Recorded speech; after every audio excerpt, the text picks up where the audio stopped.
Você com certeza já ouviu mensagens da ONU alertando o mundo sobre os perigos do aquecimento global. The era of global boiling has arrived. Antarctica sea ice is at an all-time low. About half of the planet has been facing an increase of flooding events. We must take immediate action to limit global temperature rise. Mas você sabe como é feita a medição que está por trás desses alertas? Nesse vídeo você vai conhecer os 7 indicadores que são usados pelos cientistas para monitorar a evolução e o estado do sistema climático global e que constituem informações-chave para descrever as alterações climáticas, bem como os métodos aplicados nesse processo, que vão de observações no fundo do mar até o topo da atmosfera. A primeira medida importante é a temperatura média do ar na superfície. Para gerar essa informação, é feita uma combinação entre a temperatura do ar, cerca de 2 metros acima da superfície da Terra e do mar, usando informações de estações de medição espalhadas pelo mundo e modelos de reanálise de clima. É com base em 6 conjuntos de dados de temperatura global que a Organização Meteorológica Mundial, OMM, calcula a anomalia e o ranking anual. 2023 será o ano mais quente desde que há registro. As medições começaram em 1850. Além disso, os últimos 9 anos, de 2015 a 2023, foram os mais quentes. O segundo indicador é o conteúdo de calor do oceano. Essa medida é feita em várias profundidades, chegando até 2.000 metros. Todas as bases de dados apontam que a taxa de aquecimento do oceano tem tido um aumento acentuado nas últimas 2 décadas em todas as profundidades. O oceano absorveu e retém cerca de 90% do excesso de calor devido ao aumento do efeito estufa causado pelo homem. A última informação consolidada disponível, referente ao ano de 2022, revela que o conteúdo de calor do oceano atingiu um novo recorde neste ano. Outro elemento observado é o aumento do nível do mar, que tem acontecido de forma constante. Entre janeiro de 1993 e outubro de 2023, o mar subiu mais de 10 centímetros, atingindo um valor recorde em 2023. Para além disso, verifica-se uma aceleração. A taxa de subida do nível médio do mar nos últimos 10 anos é mais do que o dobro daquela que foi registrada entre 1993 e 2002. As projeções apontam para a continuidade do aumento de forma cada vez mais rápida, especialmente devido ao aquecimento dos oceanos e o derretimento do gelo dos glaciares e das calotas polares. No ritmo atual, o degelo da Groenlândia e da Antártida podem contribuir para que o nível médio do mar suba quase 1 metro ainda neste século, num cenário de altas emissões de gases de efeito estufa.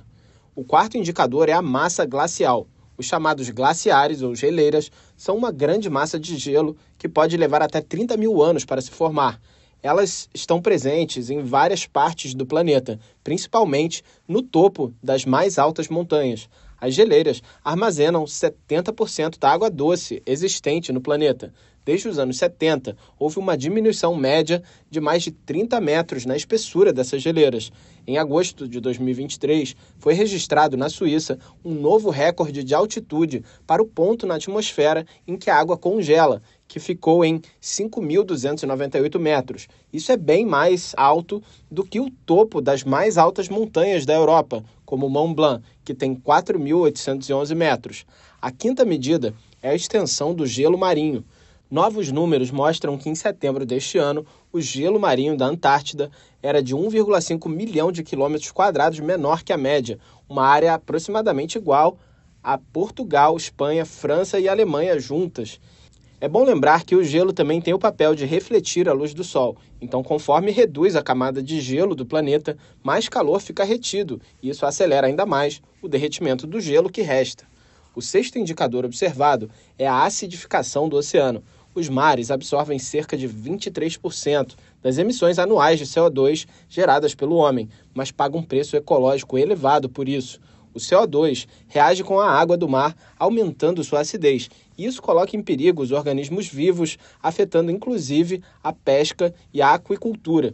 Isso afeta também a proteção costeira, ao enfraquecer os recifes de coral que servem de barreira para o litoral. E por último, é analisada a composição da atmosfera, e o que é mais alarmante nesse sentido é o aumento da concentração de gases que causam o efeito estufa, ou seja, retém o calor. A emissão desses gases disparou por conta de atividades humanas desde o início da era industrial, e esse é o principal motivo identificado pelos cientistas para as mudanças climáticas que vivemos hoje.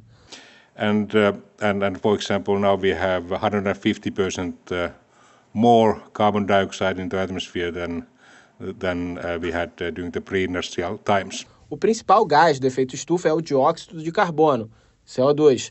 Parte dele é absorvida por florestas e mares, mas quase metade fica no ar e demora muitos anos para se dissipar. A última vez que a Terra registrou uma concentração comparável de CO2 foi de 3 a 5 milhões de anos, quando a temperatura era de 2 a 3 graus Celsius mais quente e o nível do mar era 10 a 20 metros mais alto do que é agora. Naquela época, havia apenas a emissão do CO2 por processos naturais.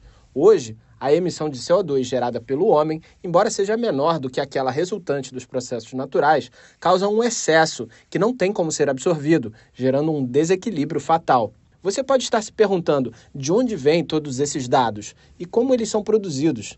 A Organização Meteorológica Mundial usa conjuntos de dados provenientes de várias instituições de referência e centros de investigação internacionais, incluindo os dados de temperatura global de 6 instituições que são referência em monitoramento do clima.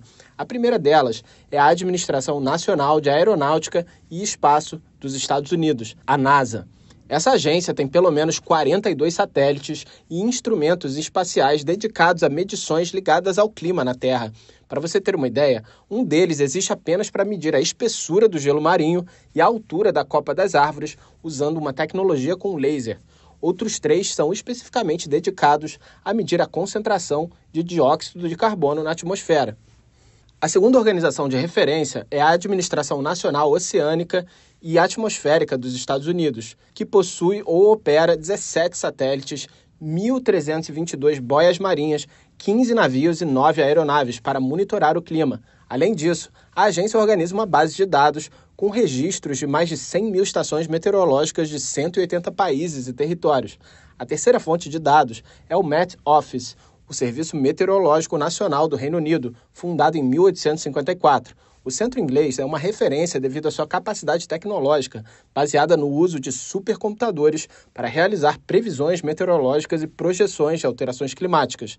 A quarta é o Centro Europeu de Previsão do Tempo, que opera um dos modelos de previsão com melhor performance a nível global, e o modelo de reanálise ERA-5, que integra variáveis da atmosfera, do solo e do oceano, com elevada resolução espacial e temporal.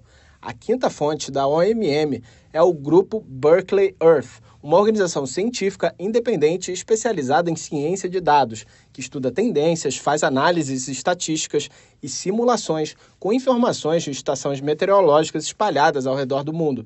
A sexta fonte é a Agência Meteorológica do Japão, JMA, que desenvolveu o modelo de reanálise de terceira geração, JRA-55, que foi o primeiro desse tipo a disponibilizar informação desde o final da década de 50 do século XX. Então, quando você olhar os gráficos de temperatura global da OMM sobre clima, sempre vai ver 6 linhas que refletem os dados dessas 6 instituições. Mas é de facto impressionante a quantidade de informação que é considerada para estes relatórios. Do ponto de vista de sistemas de observação global, quer in situ, ou seja, em estações em terra, mas também boias no mar, observações em aviões, observações de satélite, observações de radar.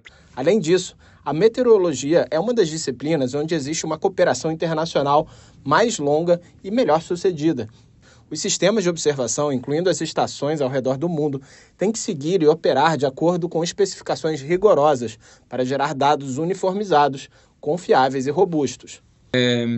A OMM tem tido ao longo da sua história um papel muito relevante neste aspecto, não só do ponto de vista de coleta da informação, mas também do ponto de vista de uniformização e de garantir que a informação recolhida pelos diversos sistemas de informação a nível global está conforme as regras que estão estão estabelecidas. O Sistema Global de Observação da OMM conta atualmente com mais de 11 mil estações em terra, cerca de 4 mil a bordo de navios, mais de 1.200 boias na superfície do mar, que enviam em tempo real os dados de observação, para além de diversos satélites, aviões, radares e detectores de descargas elétricas atmosféricas, entre outros instrumentos. Você sabia, por exemplo, que todos os dias balões de látex são lançados simultaneamente em cerca de 1.300 locais em todo o mundo?